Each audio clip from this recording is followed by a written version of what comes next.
Hello, everyone, and welcome back into the GSMC Fantasy Sports Podcast, brought to you as always by the GSMC Sports Network. Before we get into our second segment of the day here on the show, I do want to remind you again that if you wish to interact with my show or any other shows around the network directly, you can do that in one of two ways. You can either click the $sign in the comment section, leave a tip or donation, or through the super chat, super things, and super stickers features here on YouTube.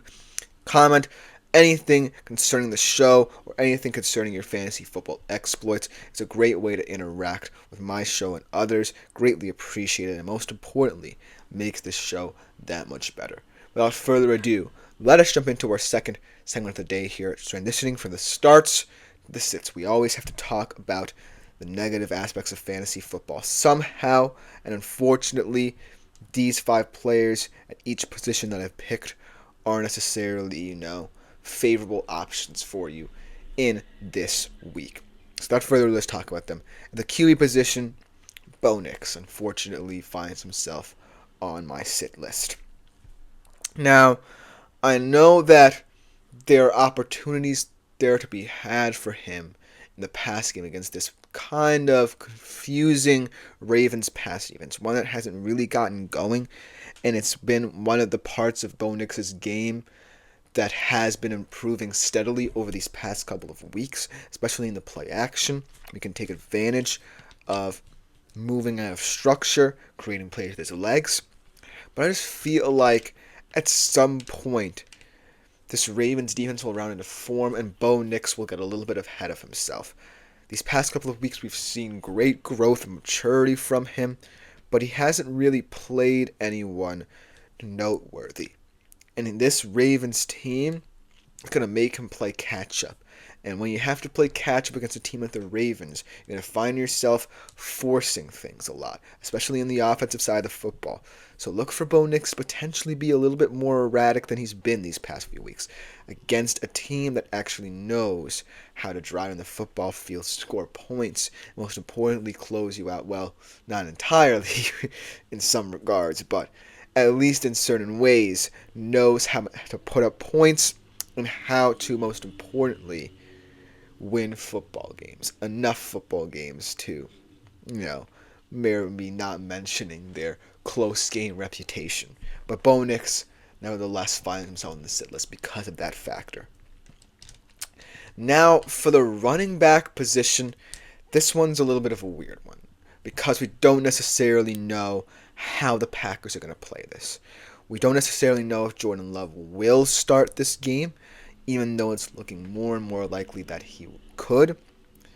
But in terms of how this looks for Josh Jacobs, I feel like if you're the Packers, either way, no matter which quarterback you go with, you're going to have to feel like you have to throw the football more often than you like. Because Josh Jacobs is a great weapon, and yes, the absence of Aiden Hutchinson, there's a lot of questions surrounding the Lions' run defense and how they can stop certain running backs, especially a guy like Josh Jacobs who's very physical with his running style.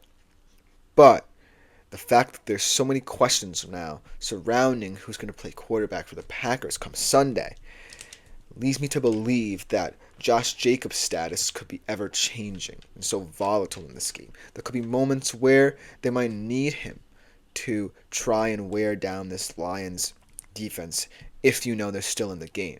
But if they're playing catch-up, if they're falling behind in this one, they're going to have to, either way, whether it be Love or Willis starting, throw the football on the field to try and keep up with the Lions. Because we know the Lions are going to score in this game, no matter how impressive the Packers' defense has been in terms of generating takeaways. But Josh Jacobs just feels like one of those players who his status is just too volatile and interchangeable that we don't necessarily know how solid of a choice he'll be in our fantasy squads. So that's why I feel like he's someone who I'm comfortable with saying, okay, maybe I have to sit him this week because of what the Packers look like headed into this game. And it's a sad one because he's a special fantasy talent. He's someone who sits kind of on the periphery of two different tiers, that tier 2, tier 3 kind of situation. But he is someone who, this week at the very least, doesn't necessarily look to project to be someone who I would play in my fantasy squad. Then the wide receiver position. This one is unusual as well because this isn't necessarily a matchup you would say CeeDee Lamb would necessarily quote-unquote lose, but it is one that I feel like because of the struggles of this offense could prove to be very frustrating for CeeDee Lamb. Yes, the Falcons' pass defense has not lived up to par, but I feel like in a way the Cowboys' offense just finds ways to cater to opposing defenses no matter their style. I feel like Dak is too uncomfortable in certain situations. He doesn't necessarily trust any other receivers outside of CeeDee Lamb, or he can't necessarily get the ball to players that he might want to incorporate them into this offense. So it just leaves this weird kind of gap and gray area between what the Cowboys offense could look like and what it really is. And so I feel like right now it's unusual to say that CeeDee Lamb will find himself on my sit list this week. But even against a Falcons defense that can be scored upon easily, I feel like if you can't open up avenues where you don't have to rely on CeeDee Lamb too much, but he's still someone you have to account for, then I don't see how that sense of variance in this Cowboys offense that's missing can contribute to positive aspects for their two contract players.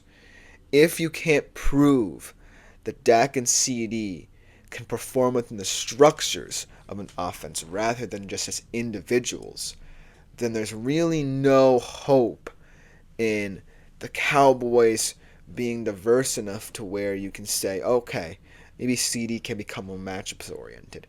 I can pick and choose when and how to use him in my fantasy squad instead of just hoping and praying that week in, week out, he's going to be the superstar wide receiver we know he is. So that's why I'm kind of confused on how to rate CeeDee Lamb going forward. But for now, in this weird matchup, he's on my sit list for Week 9.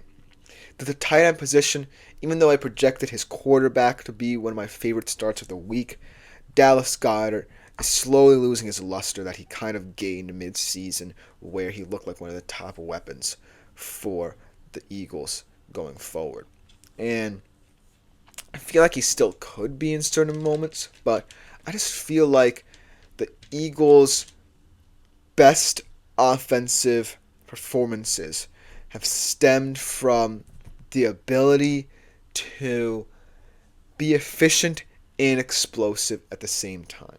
We saw it against the Bengals, where Jalen Hurts wasn't afraid to go deep, but he also knows what he has in the backfield with Saquon, and he knows that he can have different weapons help him in, say, short to intermediate areas of the field as well. Dallas Goedert is one of these weapons, but against a Jaguars team that can frustrate you, I feel like they're going to try and take away what they know they can, and that is the short to intermediate areas of the field.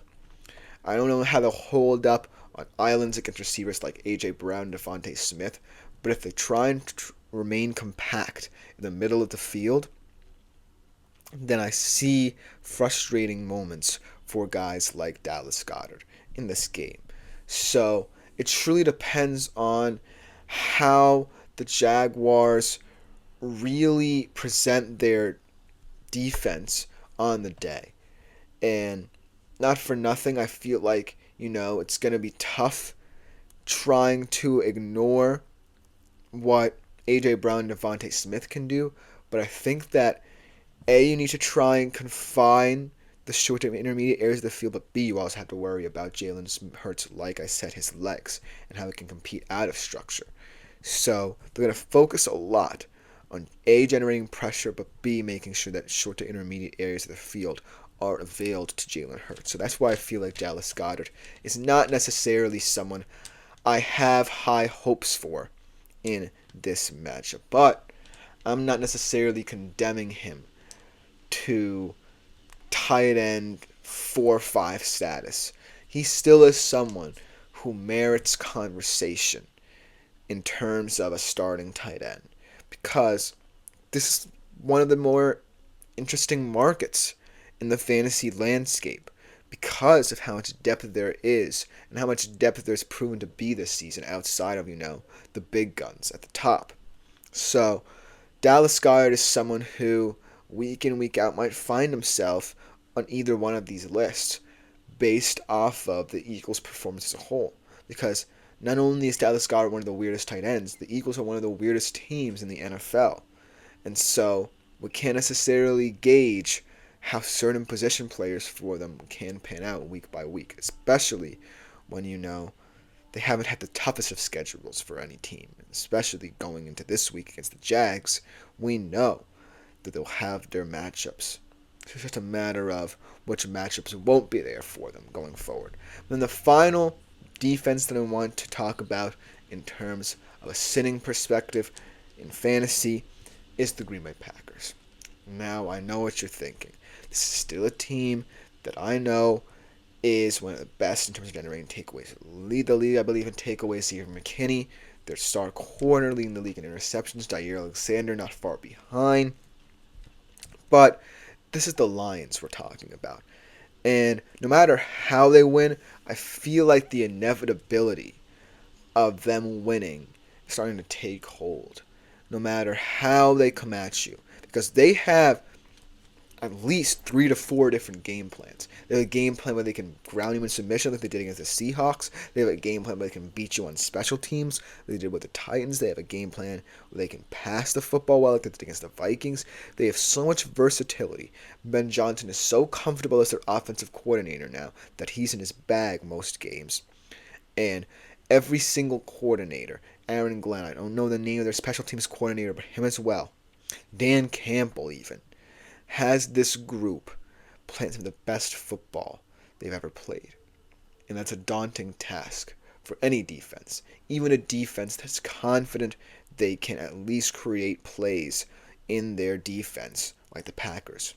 That's why I feel like, even though the Packers are a defense that might be popular this week, as people truly want to see the Lions tested in every single department, I don't necessarily think they have the depth and experience that people think they do. I think they're finally going to be proven as paper tigers, and there are going to be some vulnerabilities and flaws we have not seen thus far for this Packers defense. But let me know what you think in the comments about my sits for this week. They're very different in terms of what I see in my starters that I feel like makes them stand out, in that they're all in just very difficult predicaments and scenarios for their teams and for themselves. So that's why I feel that my sits are so important. But when we come back after the break, we get into implications, starting off with the NFL and the fantasy implications on certain games there, and then getting into the college football landscape as well. Be right back to this short break to talk about that. Looking for your daily fix of sports talk without having to